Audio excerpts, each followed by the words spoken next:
the Family Movie Night podcast, where we want to help your family have better conversations around the content you consume. This is episode 51, the beginning of a new era. In fact, today we have a completely different kind of episode than we've ever done before. And you may already know that because you clicked on the title. I'm going to talk a little bit more about that in a moment. But first, my name is Nathan. And as always, I am joined by my wonderful co-host, the hero of the podcast, Prince Charming himself, Mr. Right, Donnie Dorsey. How you doing, my friend? Hola, mis amigos. Oh, very good. Very good. What has brought, is that what changed between episode 50 and episode 51? You only speak in Spanish from now on? Exactamente, mis amigos. Okay, wonderful. Well, good. I'm glad you're doing well. And of course, the villain of our podcast, flying solo this morning for our date night podcast, Sawyer Hewlett. How you doing? I'm good. I'm ready to provide some moral support today, guys. I have so many things to say about date night. Not really. That's all right. But, I'm excited to hear your contributions. And of course, as always, the mom of our podcast, Heidi Cooper. How are you doing today? Yes, been dating a long time, guys. Been dating since maybe before Sawyer was born. That's probably true. There you go. Well, very good. Hey, as they have all kind of hinted at already, these very oblique and confusing references to the fact that today we are not actually recommending a movie for your family, for your entire family, as normally we talk about at this point. The Family Movie Night podcast is where we recommend your family has a movie night and you're able to build memories and start conversations with your kids kind of centered around some piece of content, a movie that you can talk about. But today we're actually taking a little bit of a turn.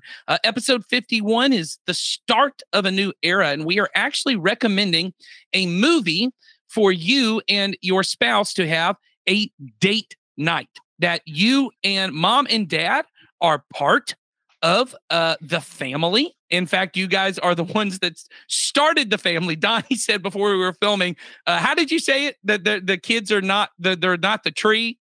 They're not the tree, they're the branches. That's right. They're not the tree. The kids did not start the family.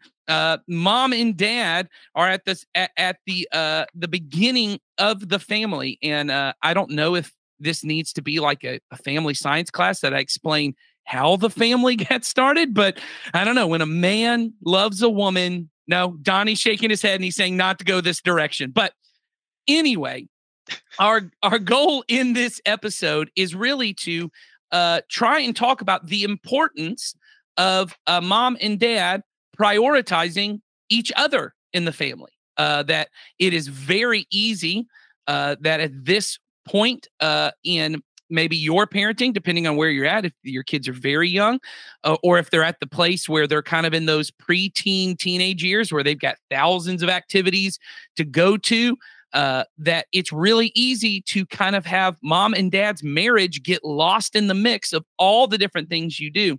But one of the things we know here at Community Christian, and really all the research points to, is that a stable, healthy, loving marriage provides a stable, healthy, loving home for kids. It provides them security. It provides them stability. And we know as a church that it also helps them in their spiritual walk with Jesus. And so we want to talk a little bit about why that's important. But before we do, I do want to acknowledge the fact I know that a lot of people in our church, a lot of people who are listening to this podcast, you are a parent, but you're currently not married. Maybe you've never been married. Maybe you've been a single parent the whole time. Maybe you are currently, you're divorced. Maybe for some other reason, you are currently not married. And we know that this may be a situation where you hear us say all this and it just provides a lot of guilt for you, a lot of shame for you. And that is not our intention at all. I want you to know that you can still raise your children to love Jesus, love his way of life, be healthy members of the kingdom of God. But it is important for us in every situation to be able to acknowledge that that God had a ideal for the way he intended life to go.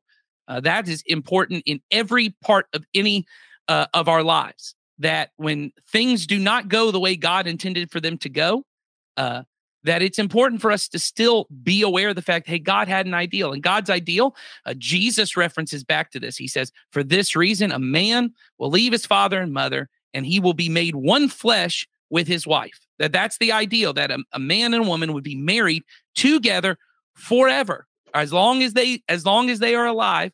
And that the family, that would be the kind of foundation of the family, is God in the middle of this marriage.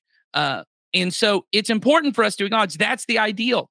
But a lot of us are not living within that ideal. I'll say, and I have to say this to my kids all the time, my situation where 3 of my children are adopted. Well, obviously, this is not necessarily the way God intended for it to be.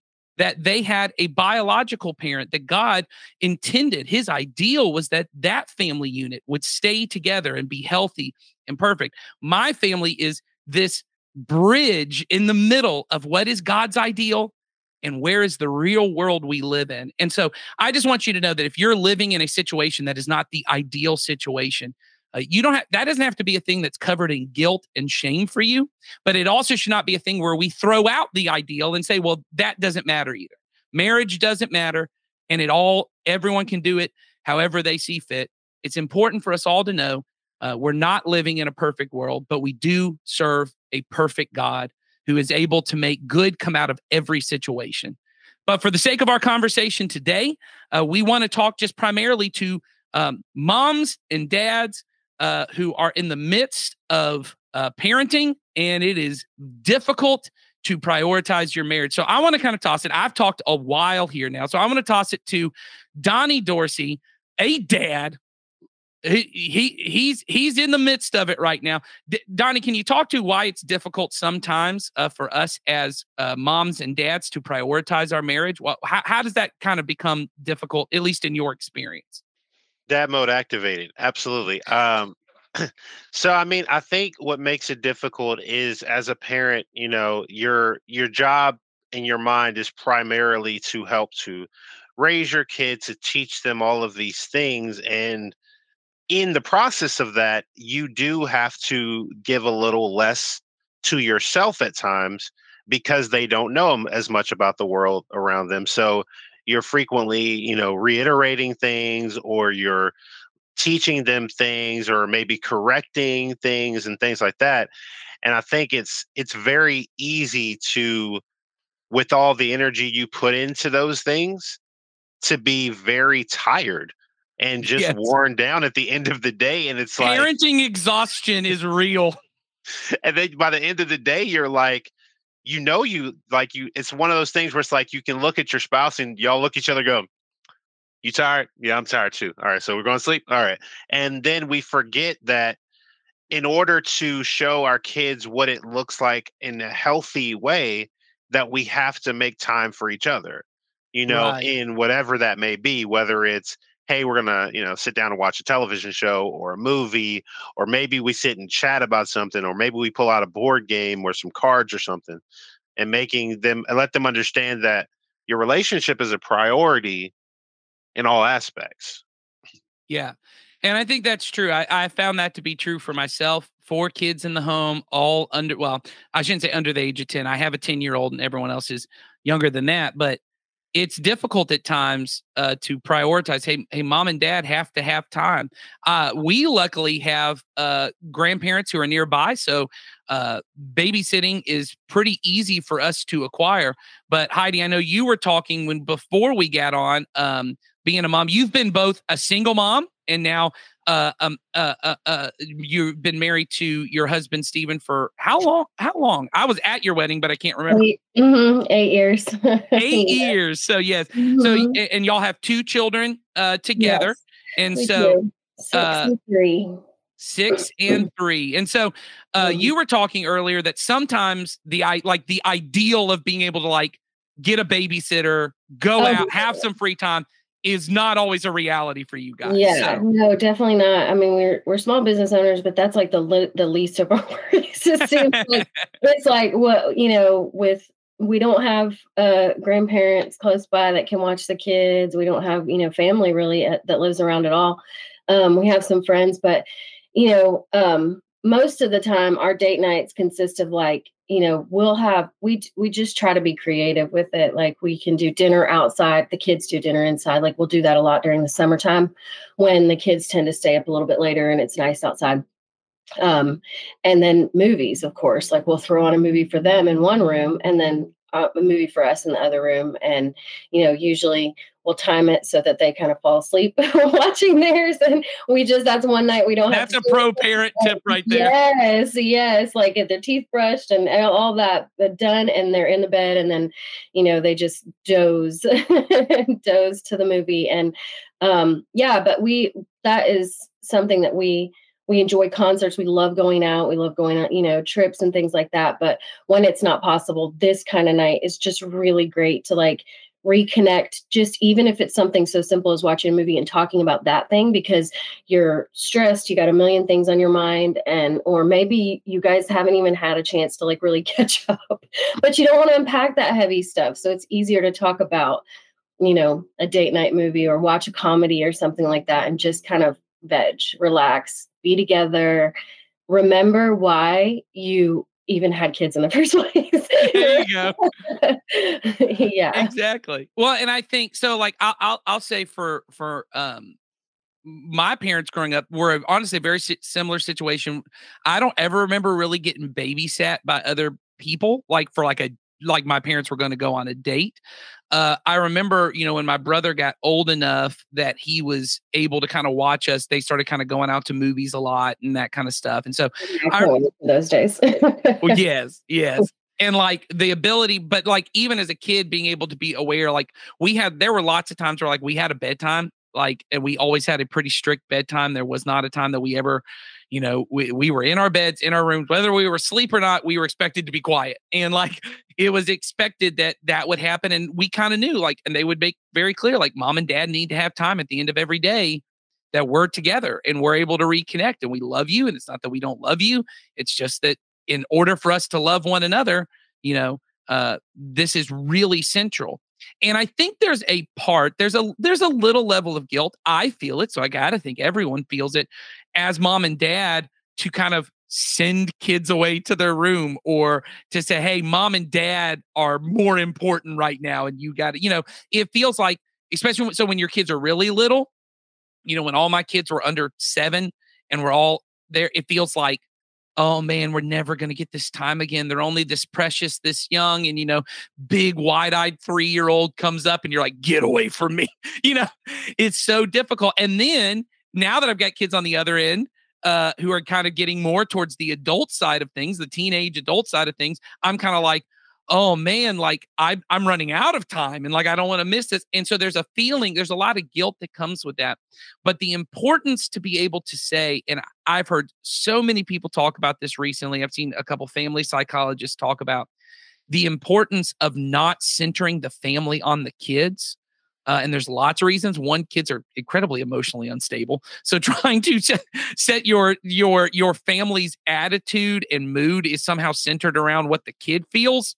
Dear Lord, if I had to do that, that'd be nuts because my kids are all over the spectrum. Not that I am perfectly stable, but cry 5 times in every movie. That's right. Yeah, just emotions are all over the place, but every podcast we talk about you crying. That's right. No, I think you're absolutely right. And one thing I wanted to say too is like that the kid. If you do put too much focus, because I was a single mom, I think like I can really identify with this. If your whole focus is your child, then your child goes off and lives their own life. And like that is hard and right. It hurts, but when they do, but that's exactly what we want for them. And so if we center our lives just around them and we don't like maintain the strength of our initial connection, the person who, we maybe created these kids with or decided to parent these kids with, then once those kids are gone, then that connection is just not there anymore. It just kind of dwindled over time. Yes. And, you know, you see that happen with a lot of couples, empty nesters and things like that. And it's just like that it's so much more important to maintain that versus, you know, investing everything into the kids. Because I was going to say, like, kind of going off of that is like the same thing as the idea that a lot of people treat marriages like it's the finish line, and it's actually just the start of it.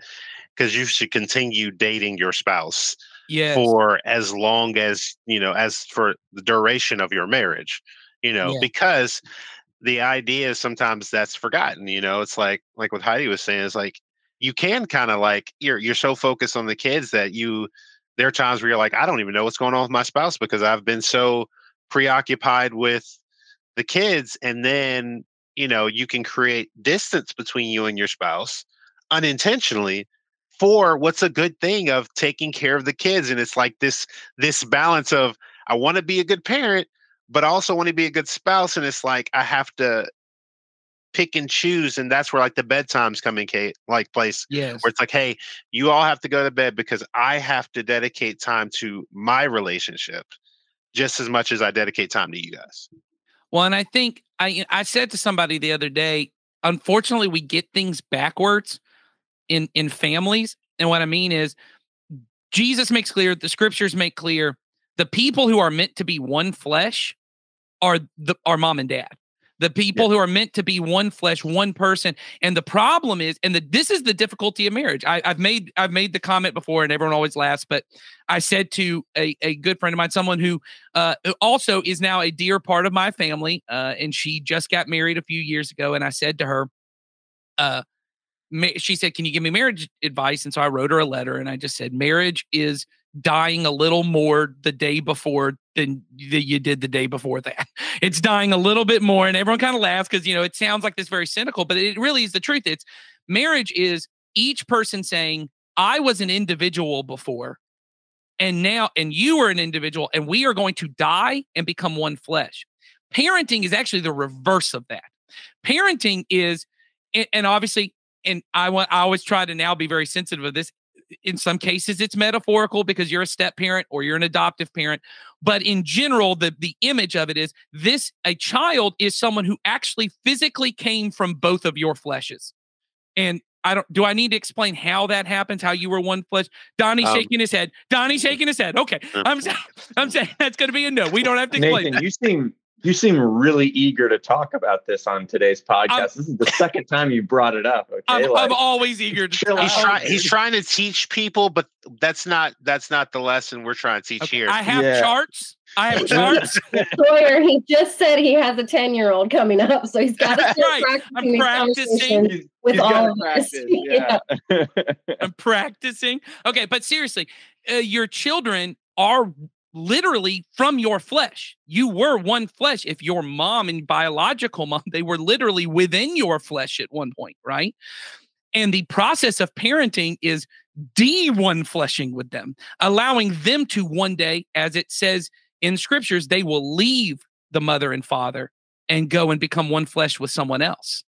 And the difficulty I see in most families is we get that so backwards. Mom or dad or both really want to be one flesh with the kids. And I want to be, we're the same. They're a part of me. They're a part of who I am. But somehow mom or dad got left in the person you were supposed to be one flesh with gets left behind. And then as Heidi said, and it's not just for single parents, I've seen many, many marriages falter and struggle when the kids leave the home, because now the person I was supposed to be, it feels like a death when they leave the home. And it feels like a chunk of my flesh got taken with them. And the person I'm supposed to be one flesh with, well, they're still here and I don't feel connected to them at all. And it's devastating. It's difficult, but it is so important. And it's really important. And we don't have time to get into this, to start having those kind of moments with your kids when they're little of one fleshifying. Like, it's okay with me that you're crying and you're pouting and I don't have to feel anything about it. Like, it's okay that you're throwing a temper tantrum And I'm not saying you don't consequences. Don't hear me say that. What I'm saying is it's very easy as mom and dad that the number one reason I want you to stop pouting is because it makes me sad that you're pouting. The number one reason I want you to stop throwing a temper tantrum is I don't like that you're mad at me. The number one reason I don't say anything is because I don't want you to stop up the stairs and say, I hate you, which good luck. They're going to do that at some point. That's coming at some point. Yeah. Guaranteed. Yeah. But it's choosing to say at early ages, as Heidi already said, like not centering the kid in it, because their role in the family is to leave and either start a new family or become their own individual unit. And they're still always attached to the family. As Donnie said, they're always still a branch, but you and your spouse were intended to spend forever together as one flesh. And as we've said, that's the ideal. So it doesn't always work out exactly that way. And there are lots of reasons that happens, but we should always be pushing towards the ideal. And if you are currently married and things are difficult right now, and maybe you're struggling to find those times, I think all of us would push to just keep trying. Keep trying to find those opportunities. Little things. It's the little things. It's because I think so many times things have been, you see it in movies all the time is that there's these big overtures of what it looks like. And that is so not realistic. What is realistic is, hey, what do you want to have for a snack tonight? Like maybe it's sharing some some ice cream or turning on a show that you both enjoy. It's connecting in a way that only you all can. So what are those things, Donnie? I love that. I think I see Heidi shaking her head. I think we all agree the date night part is important. Like so it's the way I talk to people about prayer too. I just had this conversation last night that you have to have in prayer, and I think it's Dallas Willard who said those little kind of like on the spot prayers. You think of someone, you just say a prayer. He's like, those kind of things are important, but those are kind of like washing your hands.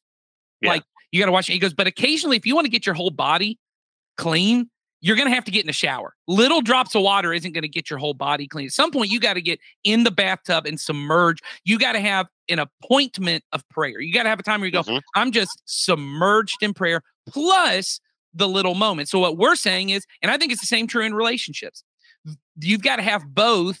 Hey, we have set aside a chunk of time for mom and dad to be together. And whether that's we can physically leave the house and drop the kids off somewhere and do a date night like that, or as Heidi kind of said, hey, we're going to watch a movie and y'all are going to we're going to do that while you're in bed. We've got set bedtimes.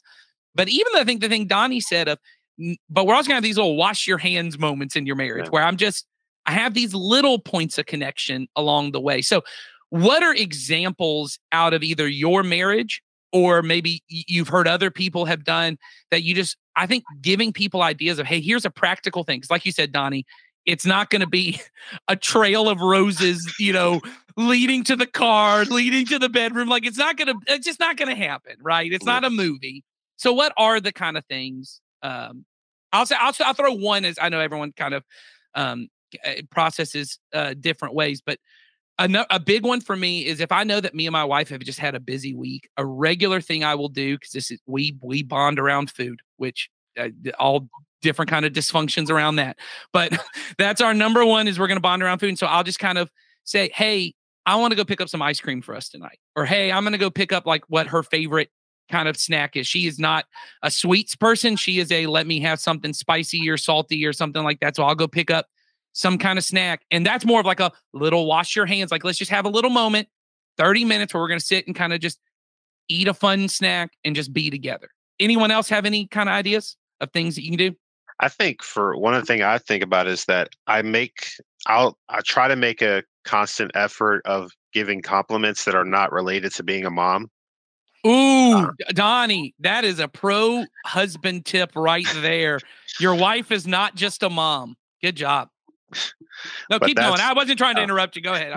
No. But it's because I think it's so easy to just give compliments on the thing that they do and give the most time to sometimes, and going, hey, man, you really are taking care of those kids. But it's sometimes going, hey, I really appreciate that you remembered to this particular thing, or I appreciate that you took some time out with and helping me with things, or you look Yes. very beautiful today. Like you're amazing. I just want to tell you how great you are. I want to throw this on the reverse end, because we had I think learning your spouse's love languages are huge. Like, how do they give love? How do they receive love? Because I am a words of affirmation person. So what you're talking about there, that'd be true, Donnie. You're just warming my heart. I'm just pretending all the things you said that's about me. I do look beautiful today. Thank you, Donnie. You're welcome. That's right. But my wife and we Nathan, you're more than a mom. Thank you. Thank you. I was hoping someone would say that. My wife and I, we've done both premarital counseling, marital counseling. We had counseling on our own. And every time, one of the things that has kind of come up and it's just been clear is, what is my love language is not my wife's love language. And it's very difficult for us. And so words of affirmation is really important to me, and it's not natural for her. And what he said, which I think was huge, and I'm kind of tweaking a little bit of what you said, because it was very similar. You said, don't just give her compliments about being a mom, but I think as wives, and I think as husbands as well, we have to do this, but don't give compliments based on the particular thing that just happened. Yeah. It's very easy to be like, this was a great meal you cooked, or, hey, thanks for fixing the shed, or whatever the thing is. But he said it's really going to be important. And he was talking to my wife. He said, for Nathan, it's going to be really important for him to just randomly throughout the day to walk up and say, I am so thankful for who you are as a husband. And specific thing, I'm so thankful for the way that I cook in our house. So she regularly now will come and just go, it means a lot to me that you prep all the meals and you do X, Y, and Z. And it's not a specific thing that just happened. It's not like a thank you for this. It's when I'm just thinking about how great you are all the time and how important that is. My wife's love language is quality time. That is actually not a love language for me. And so me learning, hey, to just sit and just do the same thing or be in the same room. We used to joke all the time. I'd be doing something. She's like, can I just come sit next to you? And I'm like, no, this is weird. Don't come sit. But she's like, I don't want to do the thing you're doing. I just want to be there. I want us to be there, and maybe we'll talk a little, or maybe we won't, and that'll be okay. And just learning to say, yeah, let's try and work those things in. So I just want to kind of piggyback on that's key. I mean, learning their love language, learning what, because I think so many times we only communicate in the language that we understand, and we forget to learn the other language. Yes. So we're walking around here going, hey, this is what I like to hear. And they're like, I'm sorry, what? Yeah. I don't understand you. Like, but then, like you said, because you might be like, hey, you're doing a great job. It's like, okay, but can you sit down here with me while I watch this movie? You're like, I got things to do. Like, you're missing it. You're missing that communication, that language going, oh, you were talking. Well, and I think even that what you talked about there, and we've talked about this on previous podcasts, but learning your spouse's temperament, learning how they receive language, even just like you're saying things. And there's that great book. It's either I heard this, you said that, or you said this, I heard that. It's one of those. If you Google it, you'll be able to figure it out. But a lot of heard, a lot of said, a lot of listening. Yes. But the idea behind it is, you said this thing and I took it this way, or I said this thing and you took it this way.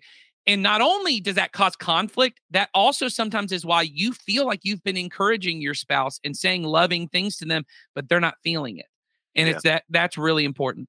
Heidi, are there things that just for you and for Stephen that you have found just are important, either big kind of things like more date night kind of things? I know you've already talked a little bit about that, or just little touch points throughout the day that are important for you guys?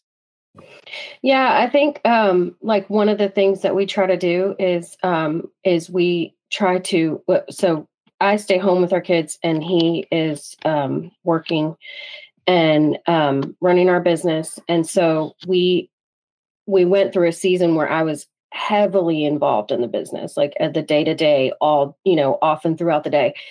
And what we realized was like our little tiny conversations and interactions, like we felt so much more connected just by having those little interactions throughout the day. And it's so easy for both of us because we're busy and we're, kind of tend to be like focused on what's in front of us type of people, both of us. So we can get caught up and get lost in our day. But like it moves the needle so much for me when I realize, hey, out of the blue, he's thinking about me and he just texted me or just called to ask how we're doing here, like, Yes. or vice versa for him, like I might call when it's, a time that he might be at lunch or that I think he might be at lunch. And he's like, oh yeah, I was driving from this job to this job, but thanks. Yeah, no, I'm good. It's always just like, so,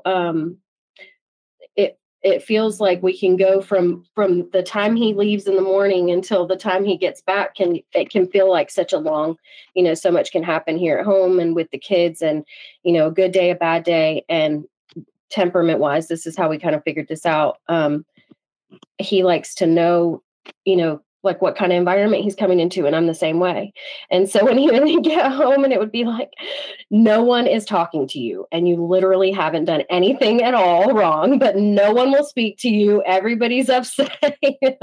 Like he kind of wants a heads up when he's coming into that type of situation, and vice versa. So I think like just a little bit of communication, like not, I guess, purposeful without a purpose communication would be kind of the way I'd say it, like being purposeful and intentional and just touching base with each other, checking on each other.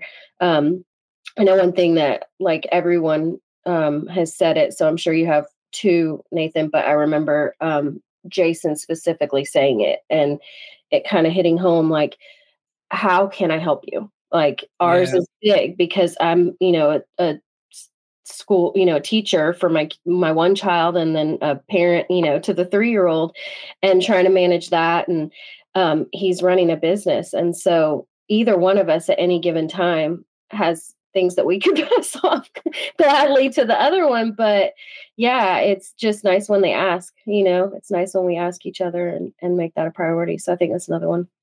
I think that's huge. Yeah, it's definitely that. How can I help you question is huge. Just really in every relationship, but in particular in this case. So I think we've hit on a lot of stuff, and I really do hope that this conversation has been encouraging and really inspiring to you to really help to draw that kind of love and passion and really prioritization of your marriage for your kids. And regardless of any of that, we are now moving into the section that Sawyer is excited about because we're going to actually recommend some movies. And we intentionally tried to pick some movies that are kind of more recent that we think maybe not as many people have seen for the sake of if you're at a place where maybe you can't get out to the movies, there are a lot of great movies out in the theaters right now that if you and your spouse just want to get out to the theaters to see something, I really encourage it because there's some, I love the movie theater and I don't want them to die, but they're really close. But if they don't, there are plenty of movies that are streaming right now that if you can, just put your kids to bed early or, like Heidi said, set them up in another room and you and your spouse can just sit and kind of have a movie night together. These might be some great ones. So Sawyer hasn't got to talk a lot as the single dude, childless single dude on the podcast.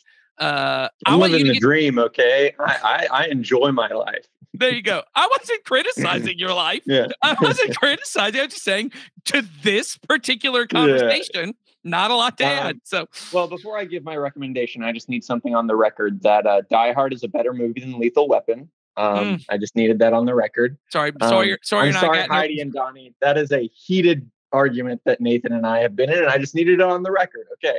Okay, whatever. I'll let you go on. Go ahead. Yeah. Now that's out of the way. My movie is Knives Out. I'll talk to my wife about it later. Yeah.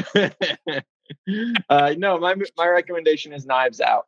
This is a movie I've watched on a date before. This movie is from like 2019. I think it was just before the pandemic, right? Yeah, it's 18 or 19. I can't remember exactly. I actually originally saw this with my mom, and then I was dating a girl at the time, and I was like, "Hey, we will enjoy not this." Your mom. Correct. Okay, good. I was just making sure we didn't get confused. I did not see this movie twice with my mom. Okay, good. All right. And so, no, I remember like being like, oh, it's a Rian Johnson movie and a murder mystery. That's something that I'll like and something that my mom will like. And so I took my mom to see it. And then I was like, I'll take my girlfriend to see it. And I took her to see it. And yeah, it was fun. It was, it's a good time. Let's kind of clarify for people who may not even know what this is. Yeah, Knives Out is a whodunit kind of in the Agatha Christie Murder on the Orient Express. It's around a famous crime novelist who dies in a mysterious way. And they bring in a great detective played by Daniel Craig. And it is like, okay, without Daniel Craig, it's a good movie. With Daniel Craig, it's a great movie. His performance is very good. He has this Kentucky. He's like from Kentucky, his character. And like, he just sounds like Colonel Sanders. Exactly. You're imagining James Bond is about to start talking. And then he has this Colonel Sanders accent come out. And it's so amazing. And we just lost Nathan. But so I'll just talk about Knives Out. It's also got some really cool storylines that are really mature about a character who is kind of the main character, but she's the caretaker of the guy who dies, and she's kind of the POV that we meet in the movie. And she has a really sweet character arc. This is just a really fun movie, a really heartfelt movie, honestly. And so it's really funny too. Like, great cast. Exactly. I know we've mentioned Daniel Craig. Jamie Lee Curtis gives one of her best performances in this movie. Yeah.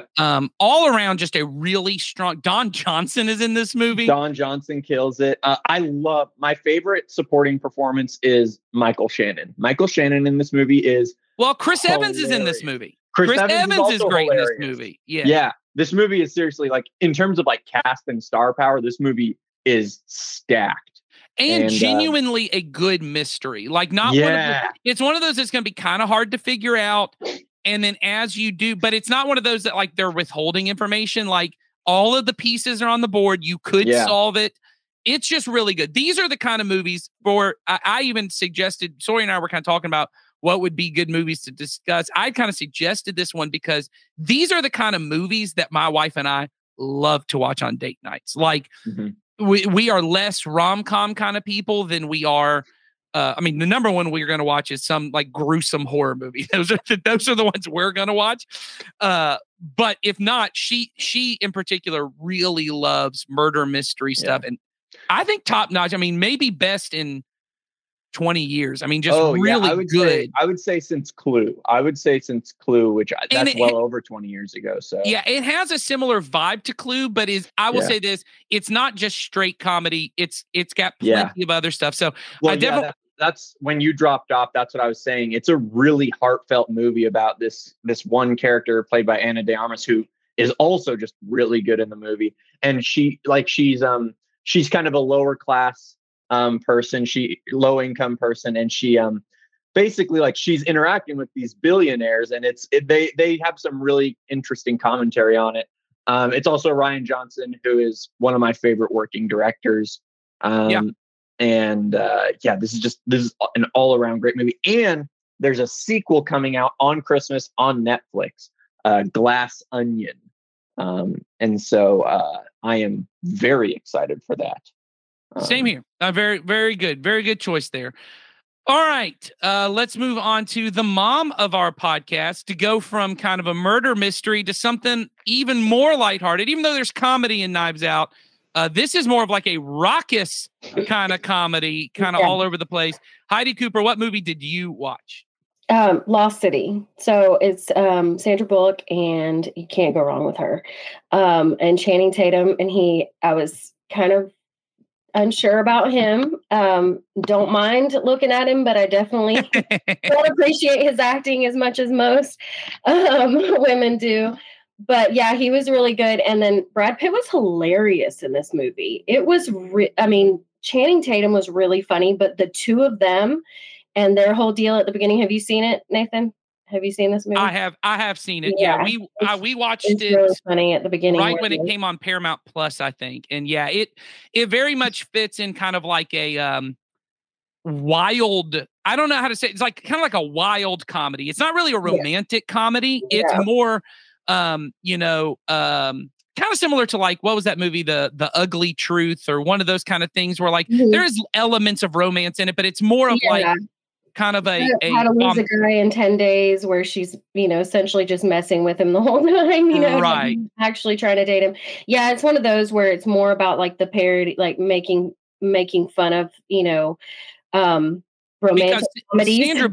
Sandra Bullock is a romance novelist, Right. and this is very similar to the other one. And she's basically living out one of her romance novels. Channing Tatum plays the Fabio-like cover model, and then I'll say Brad Pitt is Alan, and he's like he's a cover model, but he's much deeper than that, and very emotionally insightful throughout the movie. So it kind of flips things around and like makes jokes of lots of things. And it was a lot of fun. It's so easy. It's not like a heavy plot line at all. It's something that you can get up and walk out of the room if you need to take your kids back to their movie room. Yes. and then come back to it. It's just funny. It's light. It's easy. And I will say both of these movies, as including the one Donnie I know is talking about, these are very much grown-up movies. They're all PG-13, but these are not movies you're wanting to watch with your kids. They certainly have elements in them that are a little more grown up. I don't think anything that is too vulgar or inappropriate, but certainly not the kind of things that either your kids would enjoy or you might be comfortable watching with them. As always, you can go on IMDb and look at the parents' guide and see specifically what language is used and what, sexual content and all that kind of stuff is in them. But certainly these are more grown-up kind of movies. So Donnie Dorsey, you also watched a grown-up movie, probably the most grown-up movie, in that this is more of a kind of serious drama. There is comedy, but it's a very heartfelt Best Picture winning movie on Apple TV, which is called Coda. So why don't you tell everyone about Coda? So the first thing I want to say is that Coda is one of those movies that has so much heart in it. It's hard not to like really get attached to the characters in the story almost immediately, because you have like for everyone, for those of you that don't know, the name of the movie Coda is a child of a deaf adult. So like the child is the only hearing person in their home. And so they face the challenges of their communication and things like that.